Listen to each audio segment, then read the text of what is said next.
En el ámbito privado, los imaginólogos pediatras hacemos básicamente ecografía, porque en los lugares de tomografía y resonancia, los pacientes pediátricos entran dentro del combo, que es un volumen muy chiquito, y si el radiólogo de adultos la pifia, es una pifia entre varios estudios, entonces como que cuela. Y no hay ningún lugar privado que se dedique a hacer exclusivamente pacientes pediátricos, porque no rinde. Ustedes imagínense quién se compraría un resonador para hacer nada más que niños, siendo que el volumen en relación a los adultos es mucho menor, y los niños necesitas hacerle anestesia, que es un costo extra, porque bueno, eso es acá y en cualquier lugar del mundo, pagarle a los anestesiólogos es un tema. Así que bueno, en privado hacemos casi nada más que ecografía, y de las ecografías la gran mayoría son caderas. Así que bueno, hoy les voy a hablar de eso porque ustedes van a tener seguro en sus listas de ecografía alguna ecografía de cadera. Si no es que alguno ya está laburando, ya tiene que tener alguna ecografía de cadera, y deben hacer cada desastre que yo prefiero no ver. Por lo menos hoy van a tener un teórico de qué es lo que deberían hacer. ¿Está bien? Bueno, a ver.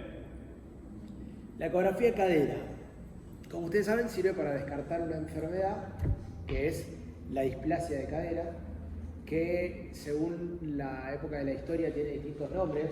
Puede ser displasia de cadera, puede ser luxación congénita de la cadera, que se abrevia LCC, se los digo porque por ahí lo vieron alguna vez en alguna orden, o displasia luxante de cadera. Cada uno lo llama de distintas formas. Lo concreto, y se los voy a decir así vulgarmente, un montón de rengos que ustedes ven por la calle son displasias acetabulares de cadera que no se diagnosticaron a tiempo. A ver, es, como dice ahí, una anomalía en el desarrollo de la cabeza femoral y del acetábulo. El diagnóstico precoz mejora las posibilidades de curación. La incidencia es de 1 a 2 casos cada 1000 recién nacidos. ¿Eso les parece mucho? ¿Les parece poco? Más o menos. ¿Frecuente o infrecuente? Es frecuente, ¿sí? Por más que uno diga, bueno, 1 de cada 1000 es frecuente. De hecho, vamos a ver más adelante que este número en realidad habilita la necesidad de hacer tamizaje, de hacer screening. ¿Qué significa screening? Cribado. Entonces, si yo digo voy a hacer screening de cadera a los recién nacidos, ¿qué quiere decir? ¿Que a cuántos recién nacidos se lo voy a hacer? A todos, exactamente. Entonces, esta incidencia habilita que uno pueda decir, bueno, puedo utilizar un método de screening. Más allá de que cuando uno va a utilizar un método de screening, tiene que analizar varias variables de ese método de screening. Y que si a grosso modo uno piensa en una ecografía de caderas, parece un método que está buenísimo. ¿Por qué?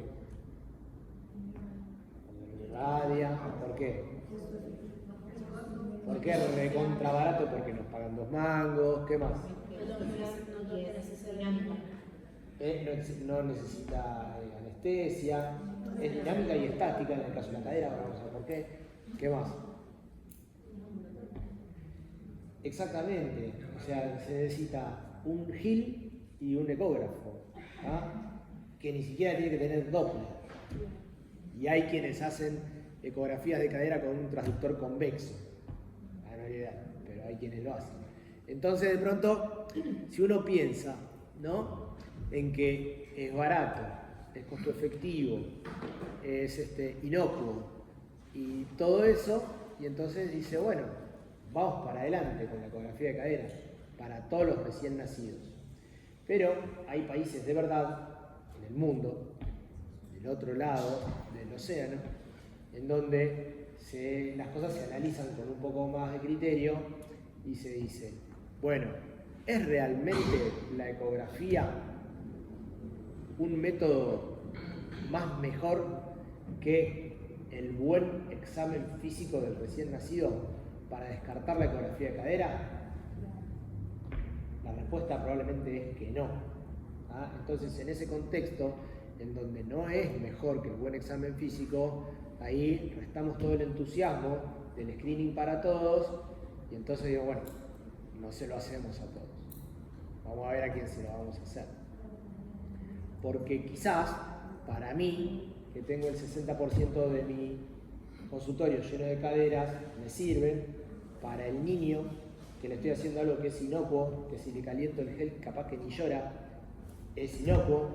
La madre está chocha, el chico no te lo puedo expresar, pero seguramente a la larga también, y yo también, y el médico que me lo envió también, porque comparte la responsabilidad legal al decir que las caderas son normales para alguien más, en este caso conmigo, pero para alguien no, porque esa ecografía la pague OSDE, la pague Submedical, la pague Sergio Tomás Massa, que no creo, la pague quien la pague, es un gasto en salud que, por lo que decíamos antes, quizás es innecesario. ¿Ah? Y con esa guita quizás le podés pagar una vacuna contra la hepatitis A un chico salteño para que después, pobre infeliz, no tenga que venir en un avión sanitario a trasplantarse su hígado por una hepatitis fulminante, ¿no? O sea, estoy dando ejemplos muy groseros, pero es un poco así. Y con eso tiene que ver con la planificación en salud. Esto era para el final, pero se los estoy verseando antes. A ver, si yo... ¿quién de ustedes tiene hijos? Levante la mano. Ah, un montón. Bien, bien. Si yo soy un hada, ¿sí? Supónganse que soy un hada con alitas, ¿sí? Atrás, y vengo y les digo, chicos, ustedes tienen un recién nacido, ¿sí? Que no se hizo ecografías durante el embarazo y tienen ahí el recién nacido divino, rosadito, pongamos que es un poco más grande, 1 mes y medio, yo les concedo una ecografía. ¿Ustedes le harían una ecografía de cadera? Vayan con este gesto, yo estoy diciendo que no. Si ustedes revisan, o el neonatólogo revisa bien al chico, la posibilidad de que se le escape una luxación de cadera es baja, ¿sí? Pero si le falta un riñón, de afuera no se ve. Si tiene un quiste de colédoco, de afuera no se ve. Si tiene un neuroblastoma, de afuera no se ve. Problema cardíaco, yo dije ecografía abdominal. Capaz que el problema cardíaco le escuchas un soplo, le ve la boquita azul, ¿ah? Hay otras cosas que... Pero como screening, yo le di una ecografía abdominal antes de una ecografía de cadera. Pero nada, les dejo la inquietud. Lo concreto es que hoy en Argentina la ecografía de cadera se utiliza como un método de screening en todos los recién nacidos. Y probablemente, si vos, pediatra, que en el caso de ustedes no lo son, yo antes lo era, pero estoy un poco más cerca de los pediatras, si vos, pediatra, en tu consultorio privado, no le pedís una ecografía de cadera a tus pacientes recién nacidos, si resulta que la madre va a una reunión de amigas y las amigas a todas le pidieron, y yo, el pediatra es un croto, y me cambio de pediatra. Entonces hay como una fiebre de la ecografía de cadera, entre donde todos piden ecografía de cadera. Pero bueno, afecta a las niñas con más frecuencia que a los varones, ¿sí? Ahora vamos a ver por qué, hay algunas cuestiones implicadas, pero esa es la frecuencia de mayor afectación. 4-1, 5-1 respecto de los varones es bastante. ¿Por qué? Porque probablemente secundariamente a la exposición a los estrógenos eso hace que haya mayor hiperlaxitud. El antecedente familiar de primer grado también es un factor de riesgo y ahí, digamos, el hermano, si vos tenés un hermano tenés un 6% más de probabilidades, si tenés tu papá es un 12% más de probabilidades y si es tu mamá es un 36% más de probabilidades de tenerlo respecto de la población general. el oligohidramnios o oligoamnios, la presentación podálica multiplica por 6 la probabilidad de tener displasia luxación congénita de cadera o displasia acetabular de la cadera, como debe llamarse ahora. Malformaciones congénitas como el pie sambo, o sea, traumatológicas, ¿no? Pie sambo o alguna enfermedad neuromuscular o pie bot también. Y bueno, ahí abajo están todas las enfermedades musculoesqueléticas que pueden predisponer, o los síndromes de hiperlaxitud que pueden predisponer a tener displasia luxante de cadera. Las posturas luxantes en el útero, en general, son todas aquellas que son podálicas. Entonces, ahí tenemos una indicación que no tiene discusión, ¿sí? Que es la presentación podálica. ¿Sí? Un chico o una chica, más aún, presentación podálica, hay que hacérsela. ¿Sí? Bueno, esto le gusta más a ustedes que a mí. Para mí son horribles las fotos de 4 de embarazadas, ¿no? Son desnutridos, todos más oscuros que yo. Bueno, entonces, esas son las 15 circunstancias en las que debemos buscar atentamente la luxación congénita de cadera. En amarillo están marcadas las indiscutibles, ¿sí? El antecedente familiar, la presentación podálica, las alteraciones posturales intraútero, el hecho de que sea mujer, y sobre todo si es mujer y es primera hija mujer. Si una mamá tiene su tercera hija y es mujer y tiene otros dos que no han tenido luxación congénita de cadera, no tanto, pero primera hija mujer hay mayor riesgo. ¿Por qué? No hay una causa identificada, sino por una cuestión estadística. Es más probable en primer hijo que en segundo o tercero hijo sucesivo. Y la asociación de 2 de estos multiplica el riesgo por 4. A ver, ¿qué vamos a encontrar clínicamente? Que el chico tiene asimetría de pliegues, que puede tener asimetría de miembros. Si la asimetría de miembros en el examen físico es notoria, es porque probablemente directamente esté luxada la cadera, luxada, ahora vamos a ver las diferencias. Cuando hay un chasquido o un clic a la movilización de la cadera, y alteraciones en las pruebas de Ortolani o en la prueba de Barlow. ¿Se acuerdan qué eran estas pruebas? Son las pruebas que se le hacen a los recién nacidos, que en realidad la prueba de Barlow es una prueba que lo que pretende es luxar la cadera, y la de Ortolani lo que pretende es reducir la cadera. La prueba de Barlow es con los dos fémures paralelos, el chico en el cúbito dorsal, los dos fémures paralelos hacia arriba, lo que se hace es imprimirle hacia abajo, primero de un lado, después del otro lado, una discreta presión para luxar la cadera. La luxación de la cadera es hacia posterior, o sea, la cabeza femoral se va hacia atrás, ¿sí? Entonces, esa maniobra es la maniobra de Barlow. Y la maniobra de Ortolani es una maniobra que se abre así como si fuera un pollo, el chico, y lo que se hace es con estos dedos, ¿sí? Empujar hacia arriba, que eso es lo que pretende es reducir la cadera, o sea, volver a meter la cadera en el acetábulo. Entonces ese movimiento con los dedos, cuando la cadera se reduce, uno siente el chasquido en estos dedos, que hace clac, que es que se vuelve a meter en el acetábulo de la cadera. ¿Está bien? Ya son las maniobras de Ortolani y de Barlow. Cuando en realidad la cadera está luxada y no se reduce, como vamos a ver más adelante, ese movimiento de apertura de la cadera, que uno pretende abrirlo casi 180 grados, cuando uno quiere hacer eso está limitado si la cadera está luxada. Uno no llega a abrir, a abducir completamente la cadera. ¿Está bien? Neonatólogo no hay ninguno, ¿no? No. Hay algunos que le gustan los bebés y se les va a entender de lo que estoy hablando. Bien, bueno, ahí están las maniobras de Barlow y de Ortolani. ¿Sí? La maniobra de Barlow, qué feos escarpines que le pusieron. Enormes son encima. Bueno, esa pretende luxarla, y la maniobra de Ortolani, como les decía, pretende reducir la cadera. A ver,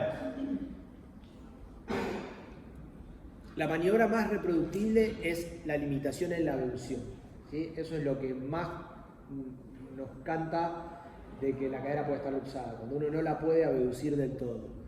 Y el ortolani se produce en casos graves, ¿sí? Y cuando el chico tiene que estar muy calmado como para que uno pueda reducirla a la cadera. Entonces, ahí dice que hay un 81% de fallas en el examen clínico neonatal en los casos de luxación congénita de cadera descubierta tardíamente.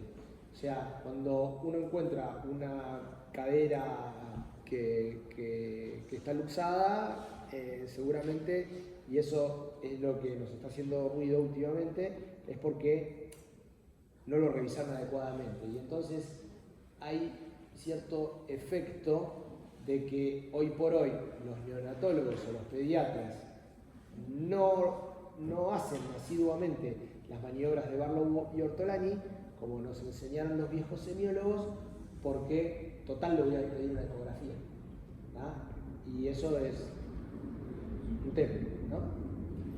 Entonces el clic no necesariamente es un signo de luxación congénita de cadera. No sé si ustedes vieron alguna vez, sobre todo en los chicos es más frecuente la presencia de gas en las articulaciones, ¿sí? Que dicen que es nitrógeno, que uno ve como una imagen radiolúcida en las articulaciones, se da sobre todo en los hombros, en las articulaciones glenohumerales cuando los chicos están bien con los brazos para arriba, una radiografía de tórax. Bueno, ese gas a veces cuando uno hace la maniobra Ortolani siente ese clic que es un falso clic, no es por la luxación congénita de la cadera, sino por la presencia del gas. Como dice Shakira, las caderas no mienten. Entonces, todos los métodos pueden mostrar la alteración anatómica acetabular y los distintos desplazamientos de la cabeza femoral. Como saben, la radiografía tiene radiación ionizante. Las epífisis femorales en los chicos menores de, eso me lo van a decir ustedes, no suelen estar osificadas. Y por el movimiento de los chicos a veces las dificultades de hacer estudios bien centrados y que sean con buena técnica. ¿Cuándo se calcifican, digamos, los núcleos de las cabezas femorales? A partir de los 4 meses. Muy bien, a partir de los 6 meses uno puede empezar a ver el centro de osificación en la cabeza femoral. Por eso las ecografías realizadas mucho más allá, ¿sí? A partir de los 6 meses, de los 6 meses en adelante, no son del todo fidedignas, porque uno tiene que ver el cartílago trirradiado y cuando está osificada la cabeza femoral, por detrás de la cabeza tenemos sombra acústica y el cartílago trirradiado no lo vemos. Ahora vamos a ver ejemplos. Muy bien, y en la radiografía quiero que recuerden algunas cuestiones. Hay dos líneas, ¿sí? Que quiero que las recuerden.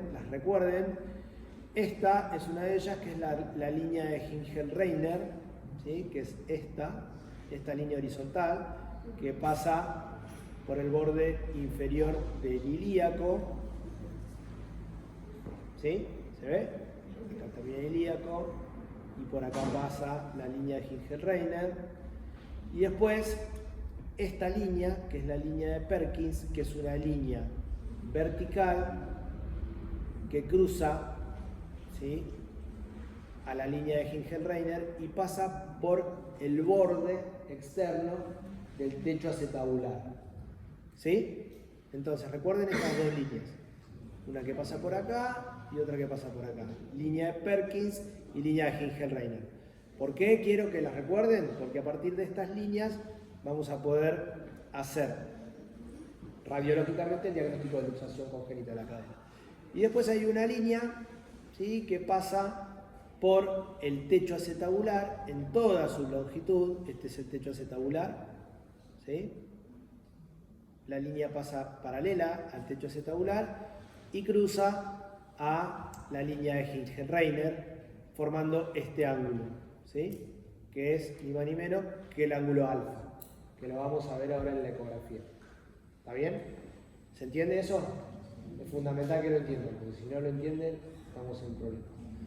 Y después está esto que se llama arco de Shenton o línea de Shenton, que es una línea que pasa por el agujero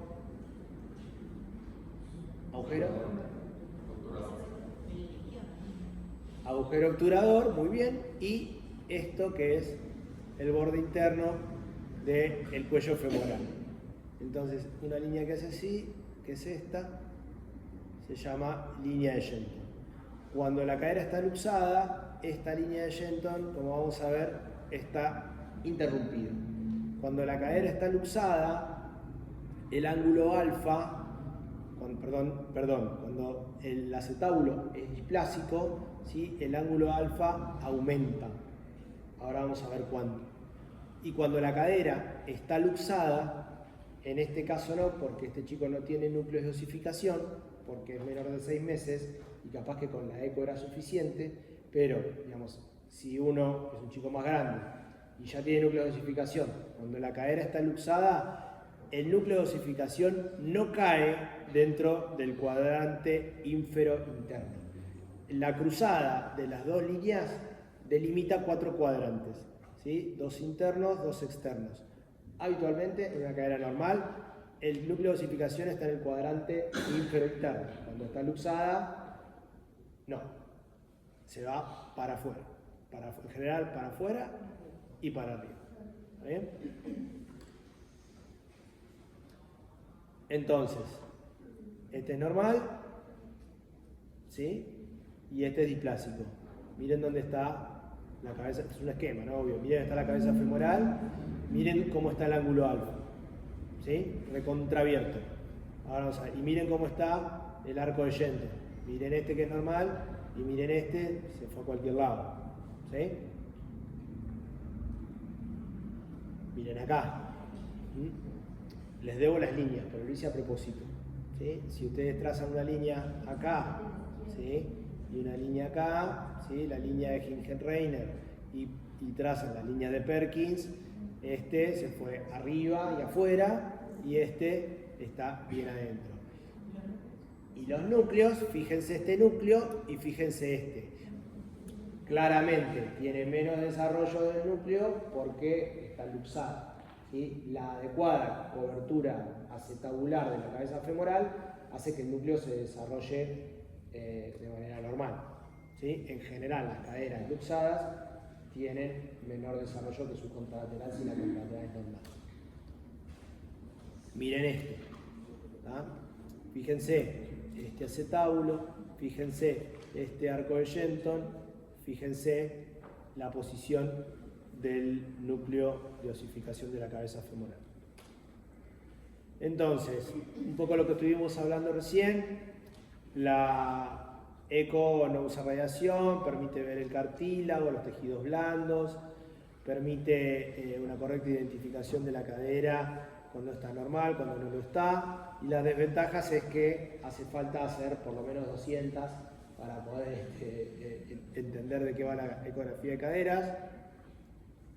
Y otra cosa que es importante es esto, que hasta los 6 meses, como les decía antes, la utilidad es máxima y a partir de los 6 meses empieza a decaer por la osificación avanzada ya de la cabeza femoral. Hay 2 técnicas que son las que van a escuchar y van a leer en los libros, que una que es la técnica estática de Graf y la técnica de Harke, que es dinámica. En general, la literatura describe una cosa, lo correcto es que en la práctica uno utiliza como una combinación de ambas técnicas y es como andar en bicicleta, digamos, te sale como automático, vos lo ves, combinás las técnicas, vas girando el transductor y es una cosa que se automatiza, pero si uno tiene que leerlo y tiene que aprenderlo para después aplicarlo, siempre la teoría tiene que ser metódico y saber que existen distintos métodos. Y bueno, y eso. La técnica de Graf nos permite ver bien la cabeza femoral, el grado de cobertura, delimitar bien los ángulos, aunque uno en la práctica no se pone a medir ángulos en la ecografía. Simplemente lo mira, lo evalúa de manera dinámica, como vamos a ver ahora, y después en el informe Si el ángulo está aumentado, no le pone el valor y le pone aumento del ángulo alfa, o le pones inadecuada cobertura acetabular. Vamos a ver también cómo se hace el informe. Entonces, ¿cómo correlacionamos esto frente a la placa? Es re difícil y es lo que más les cuesta a todos. Pero ahora, que no cunda el pánico, que les voy a decir cómo se hace. Pero esta es la típica imagen de un corte longitudinal de la articulación coxofemoral, en donde ustedes no teman, créanme que es así. Esto, ¿sí?, es el ilíaco, esto es la cabeza femoral y esta línea, ¿sí?, es el techo acetabular. ¿Y el labrum? El labrum es esto, ¿sí? Entonces, esto es el pubis, no es la sínfisis pubiana, es, ahora van a ver.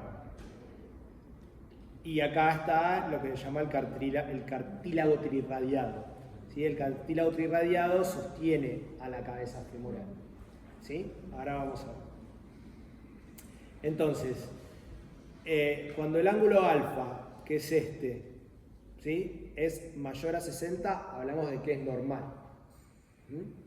El ángulo alfa es el que se definía, ¿se acuerdan?, por la línea que pasaba por el techo acetabular y cortaba, ¿sí?, a la línea de Hingelreiner. ¿Lo recuerdan? Bueno, ahora lo vamos a ver. Cuando es entre 50 y 59 es normal, pero en menores de 3 meses. Los chicos más chiquitos pueden tener un ángulo más chiquito, ¿sí? Y si es menor de 50 grados, entonces hablamos de que es anormal y tiene algún grado de displasia. Y el ángulo beta, ¿sí?, que no está marcado acá, les pido disculpas, que es este, cuando es menor de 55 es normal. Cuando es mayor, quiere decir que la cabeza se va para acá y entonces este ángulo, en vez de estar así cerradito, se abre para este lado. Ahí decimos que es anormal. La realidad es que el ángulo beta no lo usamos mucho, lo que más definimos es el ángulo alfa. Y el índice de cobertura es lo más fácil si uno sigue a la línea del ilíaco, que viene por acá, y corta a la cabeza femoral, queda una parte por arriba y una parte por abajo. Decimos que la cobertura tiene que ser del 50% o mayor. ¿Sí? Si nosotros tenemos esta línea y la cabeza femoral nos quedó como por acá arriba, ¿sí?, ¿entienden mi dibujo? Nos quedó como por acá arriba, entonces quiere decir que la cobertura es menor del 50%. ¿Sí? ¿Vamos bien hasta ahí? Bueno, espero que sí, porque no contesto. Bueno, entonces acá, otro esquema. A ver si nos ubicamos mejor. ¿Sí? A ver, este ángulo alfa es igual a este. ¿Se entiende? Son ángulos complementarios. ¿No? Pero así te decía. ¿No? Pero es el mismo ángulo. ¿Sí? Porque son dos líneas rectas que se cruzan. Entonces, este ángulo es igual a este.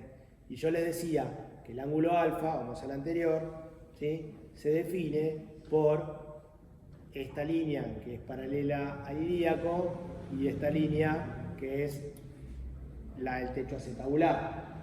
Entonces, lo mismo. Este es el ilíaco, este es el techo acetabular, acá está la cabeza. Este ángulo es igual a este ángulo, o sea que es el ángulo alfa. ¿Está bien? Entonces, no miren el ángulo beta, miren solo el ángulo alfa para no complicarse tanto. Entonces, en el ángulo, si el ángulo es mayor de 60, ¿sí?, 60 igual o mayor de 60, decimos que es normal. Quiere decir que esto está así, ¿sí?, esto está así y es normal. Si el ángulo es mayor o igual a 50, quiere decir que este se cierra y esto se hace más así, más aplanadito, quiere decir que puede estar inmaduro. Pero si el ángulo ya es más chico todavía, ¿sí? Se va haciendo cada vez más paralelo, más cercano a cero, hablamos de que la cadera, el acetábulo es más displásico. ¿Está bien? Vamos a ver ejemplos.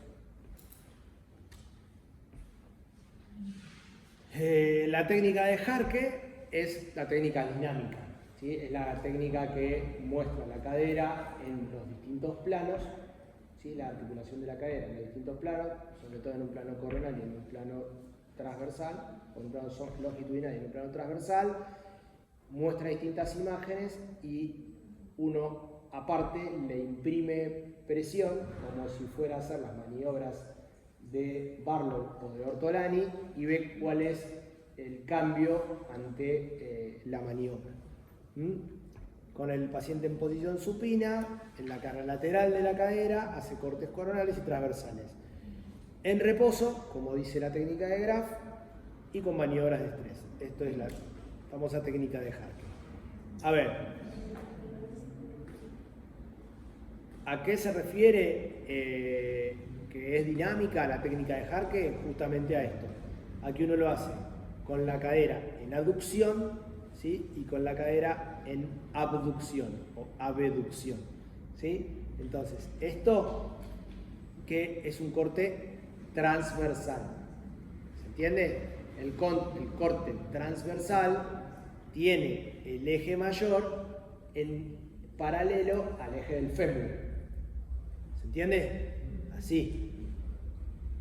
Y el corte coronal tiene el eje mayor, tiene el eje mayor paralelo al ilíaco, ¿sí? Entonces es justamente el perpendicular a este corte.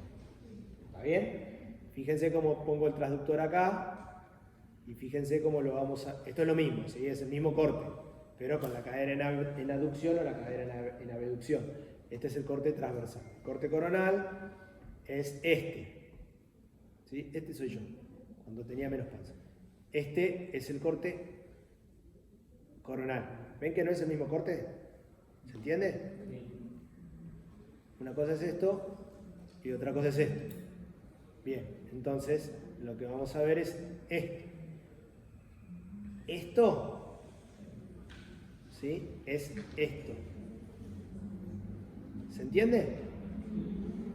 Esto, ¿sí? Es esto. Esto es esto. Y esto es esto. ¿Estamos? ¿Sí? ¿No? Ah, bueno, me gusta. Está bien. Vamos de nuevo. Esto es esto. ¿Sí? Esto es esto. Esto es esto. Y esto es esto. ¿No? Va bien, ¿no? Bien.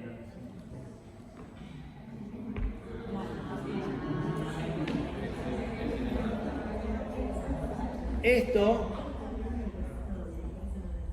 es esto. Esto es esto. Mucho más joven, porque en realidad en la ecografía tiene una cosa hiperecogénica acá, con una sombra acústica abajo, que no me permite ver esto. Que esto es fundamental, porque este es el pubis, acá está el cartílago trirradiado, y esto, ecogénico, que es grasa, se llama tejido interpuesto. El tejido interpuesto en las caderas luxadas o subluxadas aumenta mucho. Entonces van a ver que aparece una cosa acá muy ecogénica, mucho más grande. Algunos dicen más de 3 milímetros, ¿sí? Otros dicen más de 5 milímetros. No me importa que se recuerden los números. El número es más para el examen, después uno se lo olvida. Lo que tienen que tratar de acordarse siempre es la técnica. Entonces, esta línea divide esto de esto. Esto es un corte longitudinal, ¿sí? Esta era la imagen que veíamos que después la girábamos. Esto es en un chico más grande que tiene osificación ya del núcleo de la cabeza femoral, todavía no tiene tanta sombra, pero si es un chico grande, 5 o 6 meses, esto te proyecta una sombra acústica posterior que te tapa todo esto. Entonces no puedes ver nada. Y este es el corte transversal, que lo que nos muestra es una B corta, ¿sí?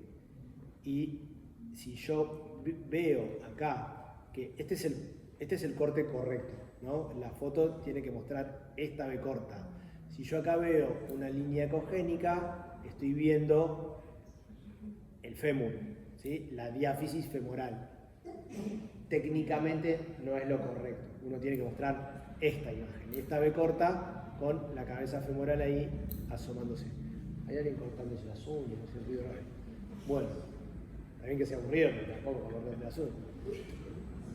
Bueno, miren esto, ¿sí? Entonces, ¿qué nos va a mostrar el corte coronal? Que la cadera es normal cuando la cabeza femoral está contenida por el acetábulo en al menos el 50%. Si yo trazo una línea acá, trazo una línea así, y entonces veo que la cobertura, que es lo que queda acá abajo, me cubre al menos el 50% de la cabeza, hablo de que tiene una cobertura normal, ¿sí? Cuando la cadera está subluxada, veo la cabeza que está centrada en reposo, está bien, ¿sí? Pero con las maniobras de estrés tiende a hacer esto, ¿sí? Se me va para arriba. El acetábulo puede estar displásico, o sea, esta concavidad no existe, sino que está más aplanado.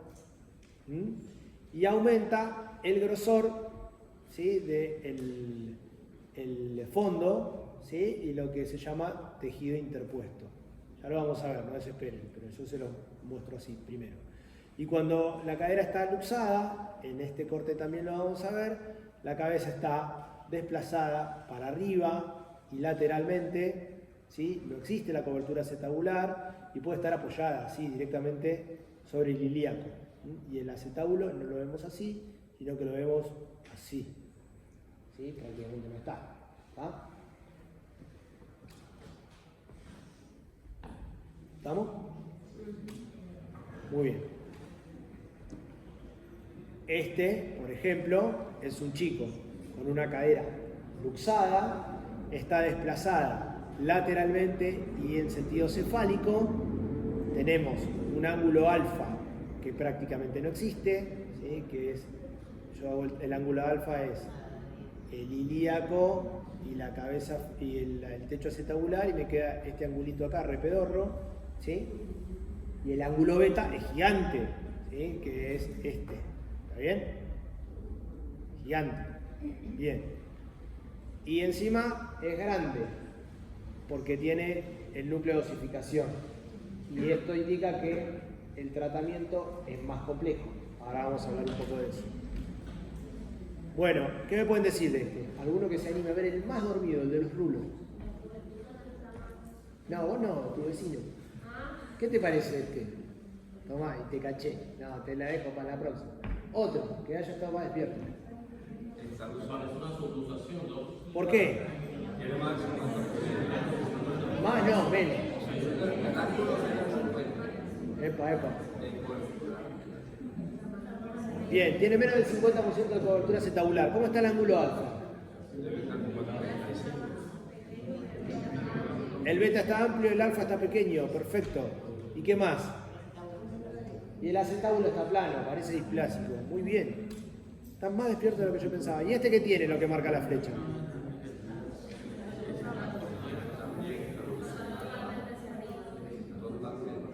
Bien, y esto es el tejido interpuesto. ¿Sí? Fíjense cómo aumentó el tejido interpuesto, tiene puro tejido interpuesto. Fíjense este, que parece relativamente normal, pero si bien es displásico, el tejido interpuesto parece bastante normal. Miren este. Esto es claro, esto es el pubis. Esto es el pubis. ¿Qué? ¿Alguien preguntó algo? ¿Pregunta por ahí? ¿No? Ok, seguimos. El informe 2. Ahora vamos, no seas ansioso.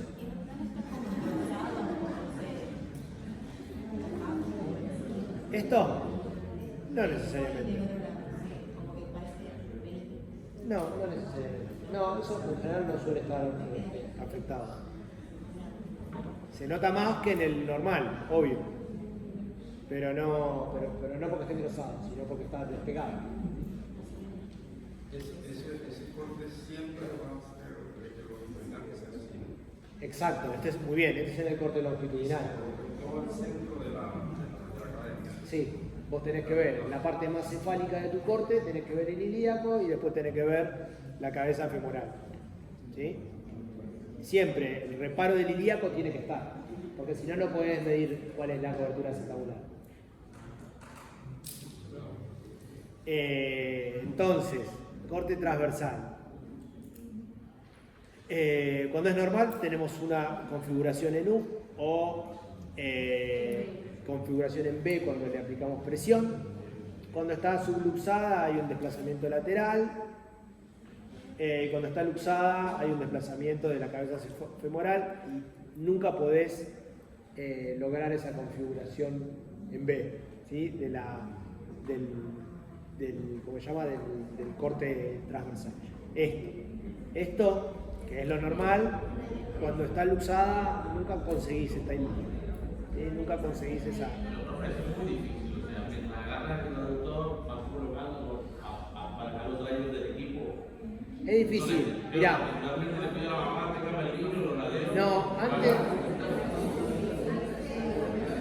Sí, pero igual, no sé. Mira, yo te voy a dar un tip. Está bien, está buenísimo. Está bueno. Me pone contento que vos tengas esa inquietud, porque en realidad es la realidad.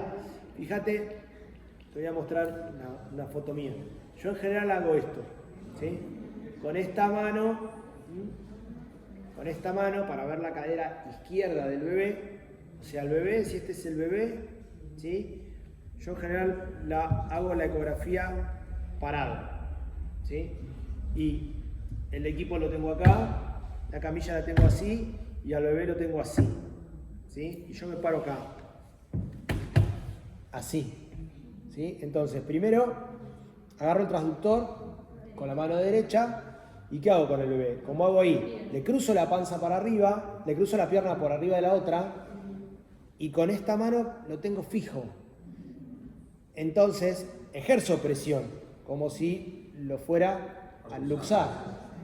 Le hago las maniobras de estrés, pero lo tengo fijo con mi mano izquierda y con la mano derecha. Cuando no existían los ecógrafos tan modernos, le pedías ayuda a la mamá, pero para que te frise la imagen. O sea, apretá acá. ¿Ves? Ahora, como tenemos el trackball y se puede rebobinar un poquito, entonces tenemos cine loop, entonces ahora no necesitas eso. Lo soltás, frizás y volvés a la imagen y imprimís o grabás la imagen que vos quieras. Lo que es muy importante es siempre el pañal puesto, desabrochado, pero puesto, porque siempre se pilla. No tanto por la presión, sino por el transductor, por el gel.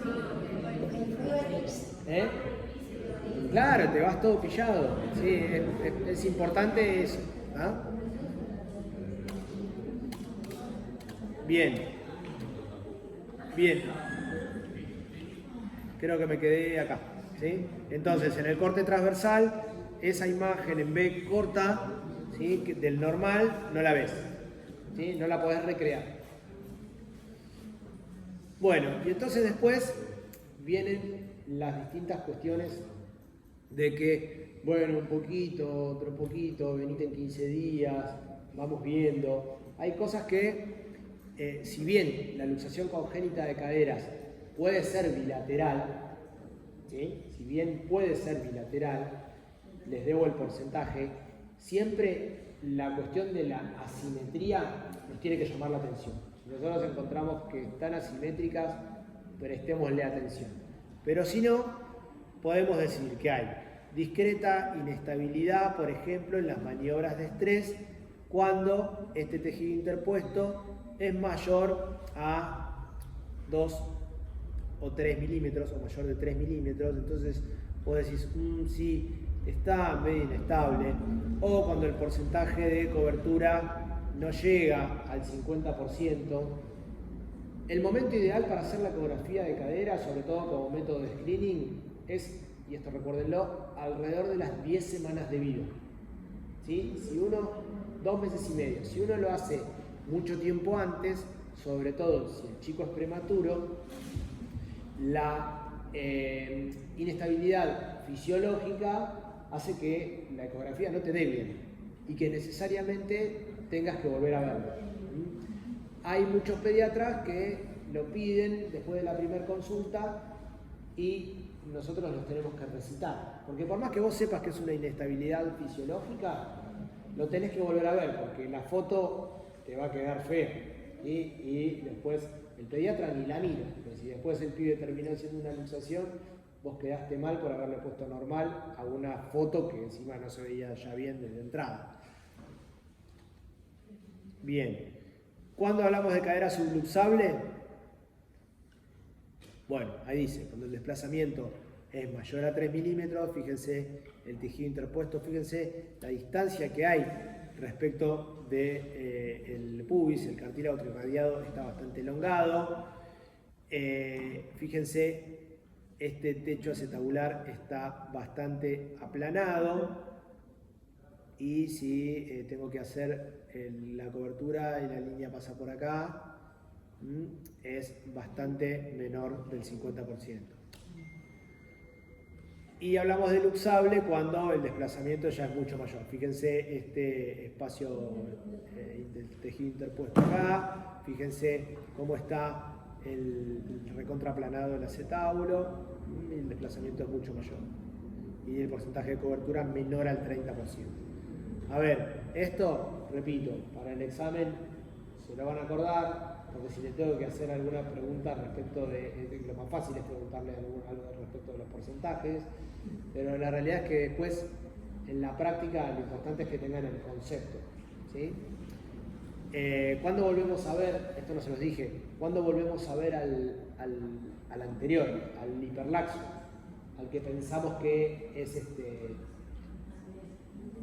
al mes, exactamente, lo recitamos en 4 semanas. ¿Sí? Si en el segundo control nos sigue dando dudas, camine cucha, vaya a ver al traumatólogo. Yo en general hasta le hago la orden para placa, ¿sí? Porque hay traumatólogos que quieren ver la placa. ¿Cómo se pide la placa? ¿Cómo debería pedirse la placa?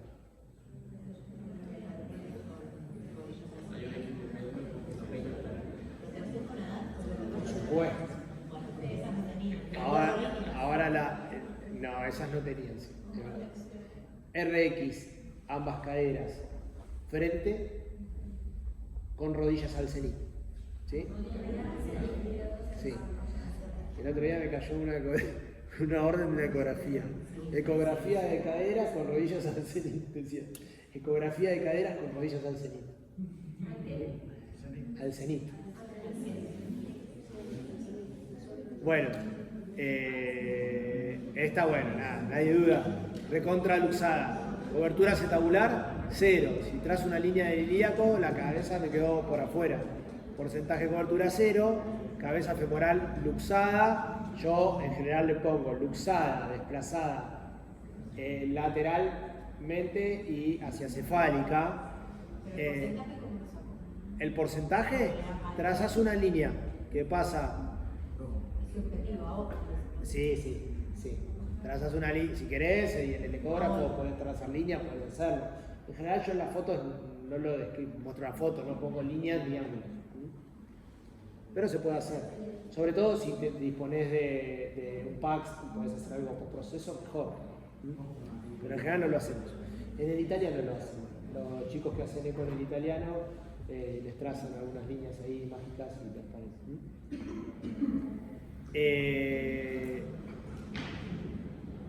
Bueno, esto dice luxación irreductible cuando vos haces las maniobras de Ortolani durante la ecografía, el dinámico, y no vuelve a su lugar, pero ni por casualidad.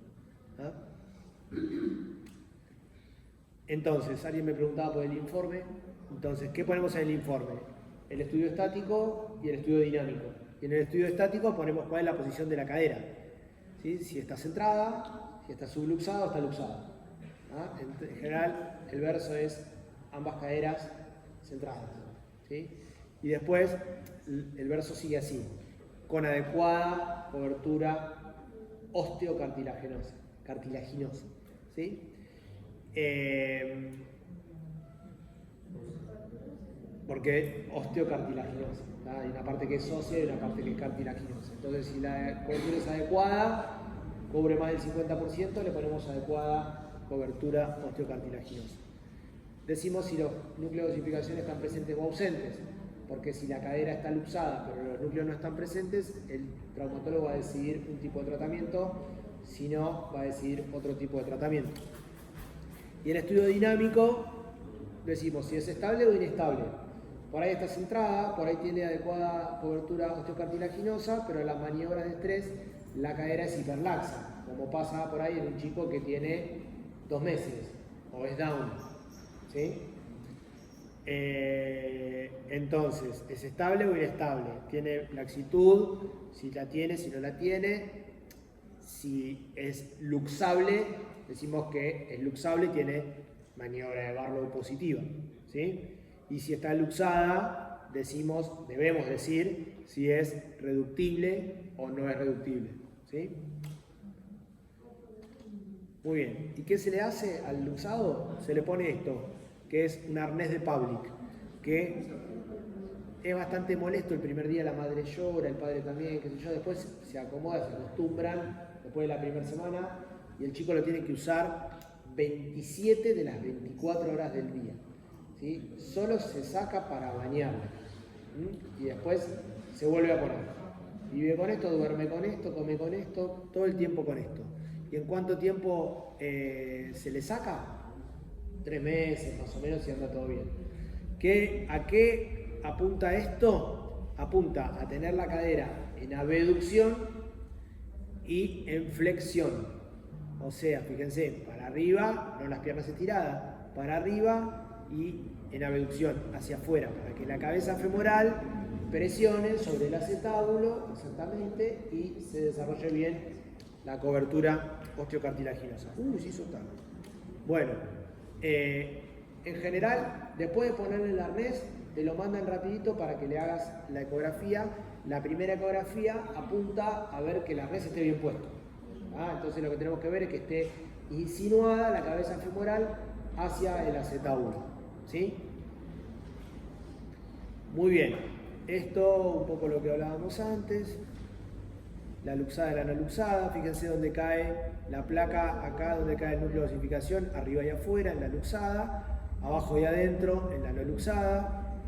¿Sí? Fíjense acá, esta es normal o patológica. Normal, muy bien. Perfecto.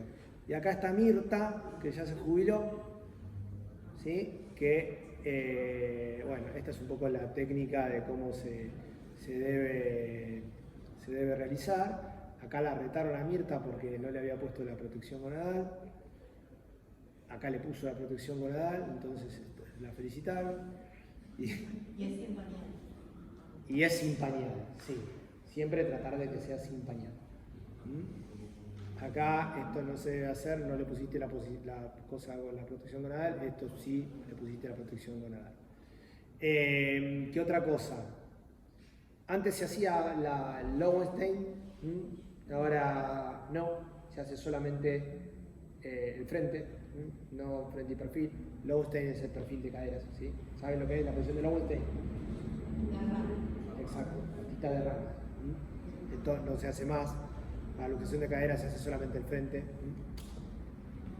Y esto es un poco la evolución natural de los núcleos de osificación en los niños, a modo de ejemplo. Este es un chico de 4 semanas, este de 4 meses, este es 1 año y medio, y fíjense a los 10 años ya la osificación ya es bastante marcada. ¿No te escuché? Porque alcanza con el frente. Con el frente y la ecografía que se complementan, ya está. ¿Por qué el screening? Y ahora la venta del screening, ¿sí? ¿Por qué? Porque la frecuencia, dijimos que es frecuente, 1 cada 1000. Porque a veces los signos clínicos son escasos, sobre todo si es bilateral. Porque, como decíamos, a veces los neonatólogos o los pediatras fallan en la detección clínica. Y porque, bueno, hay chicos que a veces no tienen ningún tipo de control previo o durante el embarazo, no sabíamos si exacto, tal cual.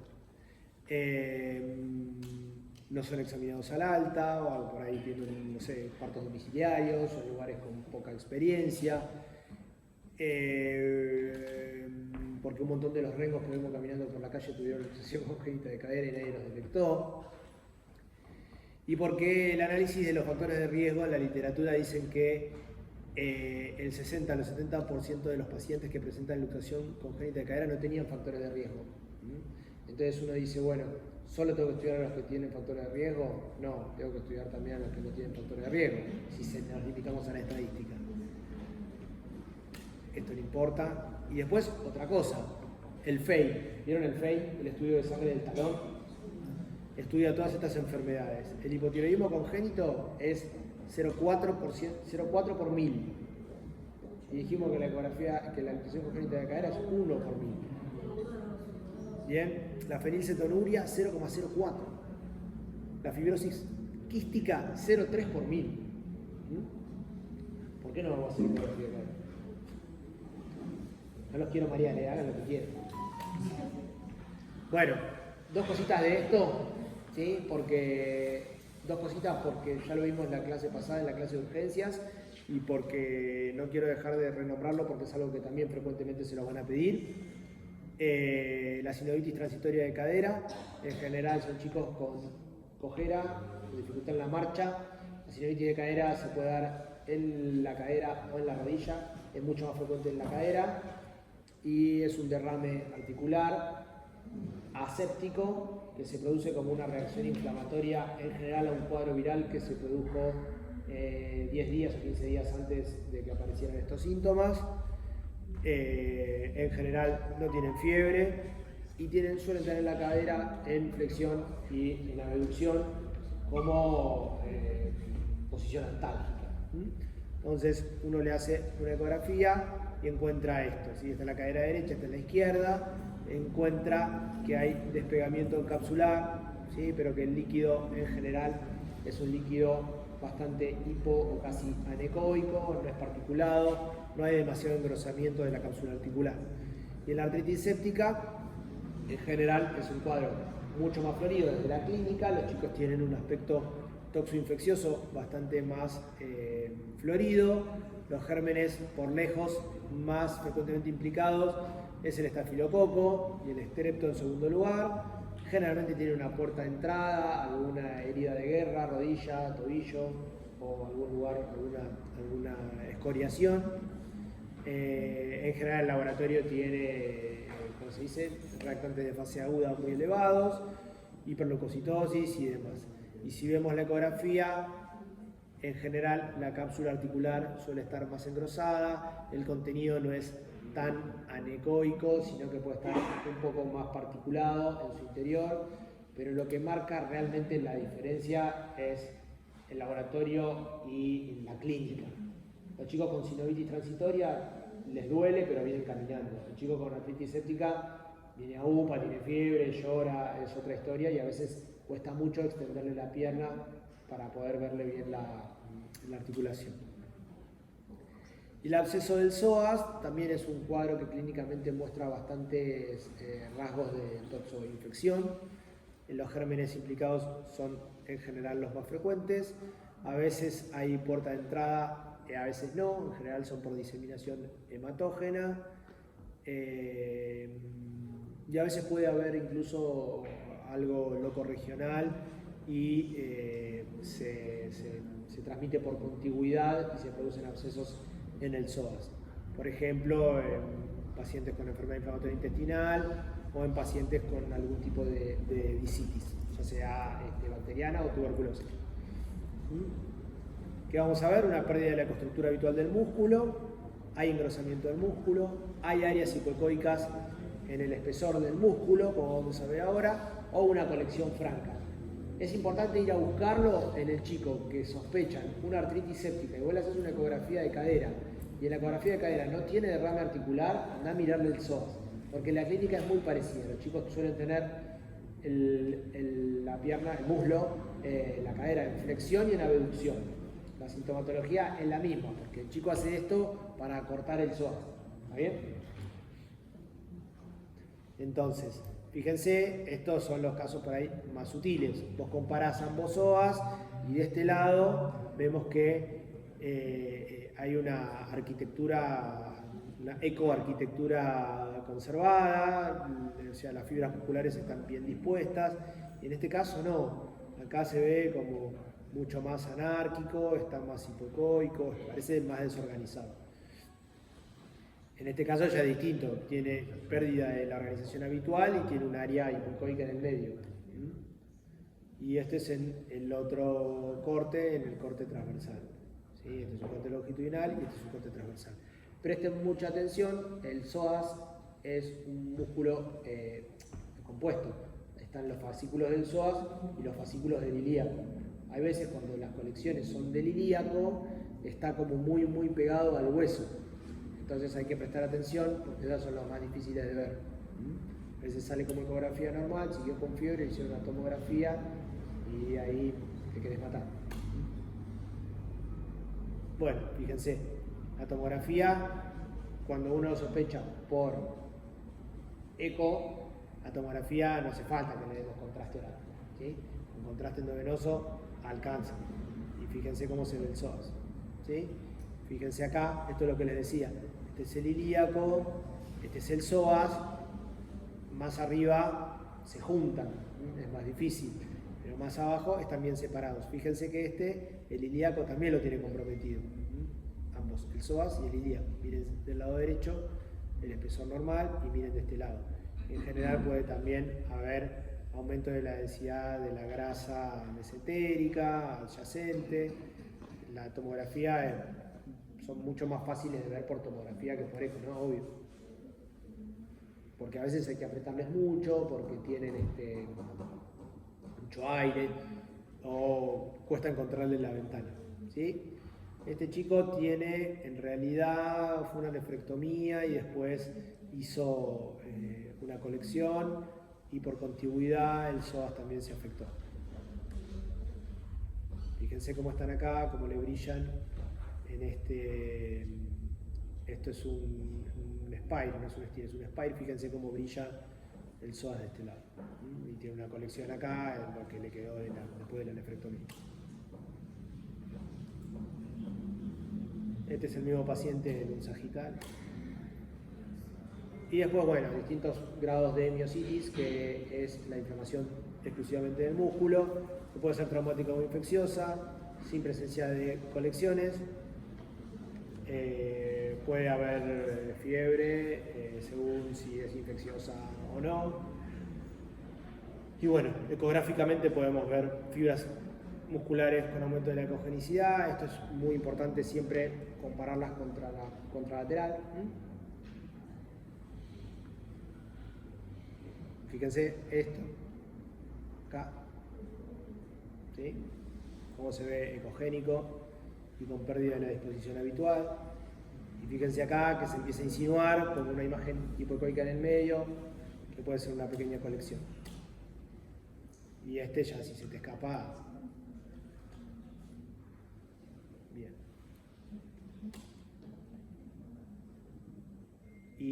Esto es una modalidad que nunca me acuerdo, se llama Panoramic View y que uno puede seguir con el ecógrafo. Sí, es una modalidad que tienen algunos ecógrafos que te hace como una reconstrucción. El elasto en este caso no. La elastografía, En este proceso no ayudaría. no hace falta. No. Muy bien. Y recuerden